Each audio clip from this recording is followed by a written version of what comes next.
안녕하세요. 공부 휴식 정보원 채널 타스입니다. 오늘은 공부 이야기 말고 인간 관계에 대해서 이야기를 좀 해볼까 합니다. 살다 보면 어떤 사람들은 평소에 잘 지내더라도 결국 파국적으로 관계가 깨지곤 합니다. 심지어 내가 아무리 노력하고 잘하더라도 그런 일들이 생기는 그런 사람이 있더라고요. 그런 의미에서 제가 정말 위험한 사람이라고 생각하는 사람들이 있습니다.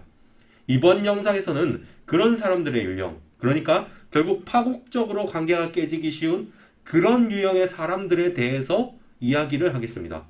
혹시나 해서 말씀드리지만 오늘 이야기할 내용은 어떤 확실한 정답이 아니라 주관적인 의견입니다. 먼저 모든 인간관계의 기본을 갑을 관계로 보는 사람입니다. 가끔씩 보면 약육강식이라는 키워드에 아주 중독된 분이 계시더라고요. 약자의 것을 빼앗아서 강자가 가지는 것은 자연의 섭리다. 그리고 이것은 모든 인간관계의 기본이며 갑을 관계로 인간관계를 이해하는 것은 매우 효율적이다. 이런 아이디어입니다. 그런데 사실 실제 인간관계는 그것보다 훨씬 복잡합니다. 강자와 약자는 있을 수 있지만 강자가 약자를 억압하는 것이 항상 자연스러운 것은 아닙니다. 게다가 갑을 관계로 인간관계를 이해하는 분들은 본인이 이기적으로 구는 것을 합리화하는 용도로 이 아이디어를 쓰시기도 하더라고요. 유전자가 이기적이니까 사람이 이기적 존재라고 말하는 것은 논리적인 사고는 아닙니다. 마찬가지로 갑을 관계가 많이 보이고 그게 자연의 상태라고 해서 모든 인간관계의 기본을 그것으로 보는 것은 사실 너무 단순하게 문제를 본 것이라고 생각됩니다. 심지어 이런 생각은 이기적으로 구는 행동을 합리화하는 태도로 발전될 가능성이 꽤 있어 보입니다.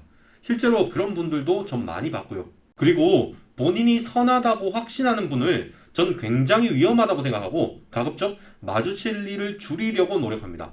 사람은 누구나 불완전합니다. 그리고 항상 선하다고 확신할 수는 없습니다.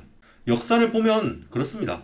신의 이름으로 행한 일 때문에 죽은 사람이 악마의 이름으로 행한 일 때문에 죽은 사람보다 훨씬 많습니다. 악행은 종종 악마보다는 천사와 이상 그리고 선의 얼굴을 하고 있습니다. 그래서 저는 본인이 선하다고 확신하는 분을 정말 경계하고 심지어 무서워합니다.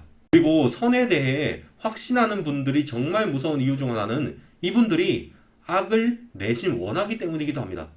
본인이 선하다고 확신하는 사람을 보면 정말 본인 반대편에 있는 사람을 악으로 보는 경우가 많더라고요. 충분히 그렇게 이해하지 않을 수 있는 상황에서조차도 말입니다. 그래서 제가 그분들과 다르다는 이유만으로 악으로 취급받는 그런 경우도 종종 있었던 것 같습니다.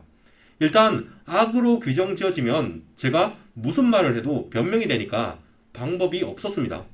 그래서 이런 분들이 보이면 평소 행동이 아무리 좋아도 저는 겁을 내게 되고 피하게 되더라고요.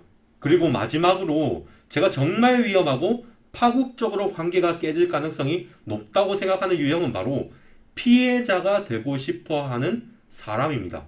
크리스텔 프티콜랭이 쓴 책 중에 당신은 사람 보는 눈이 필요하군요 라는 책이 있습니다.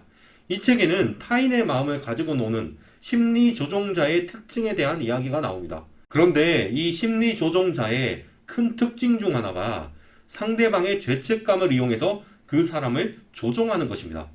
가끔 보면 항상 본인이 어떤 사건의 피해자이고 억울하고 잘못한 것이 없다고 생각하는 사람이 있습니다. 이런 분 중에 몇몇은 이 생각에서 멈추는 것이 아니라 그냥 상대방에게 죄책감이 들게 유도하거나 본인이 피해자이니 도움을 받아 마땅하다는 식으로 행동을 하더라고요. 피해자라고 생각하는 것은 잘못이 아닙니다. 문제는 피해가 그 정도는 없었음에도 혹은 가해자가 아닌 사람에게도 자기는 피해자가 되고 싶어하고 피해자로 남고 싶어 한다는 것입니다. 심지어 그것을 관계의 무기로 삼는 사람이 있습니다. 더 무서운 것은 자기 자신에게 최면을 걸면서 이런 식으로 구는 사람도 있었다는 겁니다. 이런 사람들은 종종 상대방이 죄책감을 느끼지 않거나 원하는 대로 행동을 하지 않으면 그 사람을 가해자로 취급하기도 합니다. 피해자가 되고 싶은 사람에게 가장 필요한 것은 가해자니까요. 이런 분과의 관계는 정말 고통스럽지만 벗어나기 힘듭니다. 그런 점에서 정말 위험한 유형이라고 봅니다. 여기서 말한 유형이 위험한 사람의 전부는 아닐 겁니다. 그렇지만 이런 사람만 잘 피하셔도 인간관계에서 상처받을 일은 정말 많이 줄어들 거라고 확신합니다. 이상으로 영상을 마치겠습니다. 예비 합격자 여러분 시청해주셔서 감사합니다.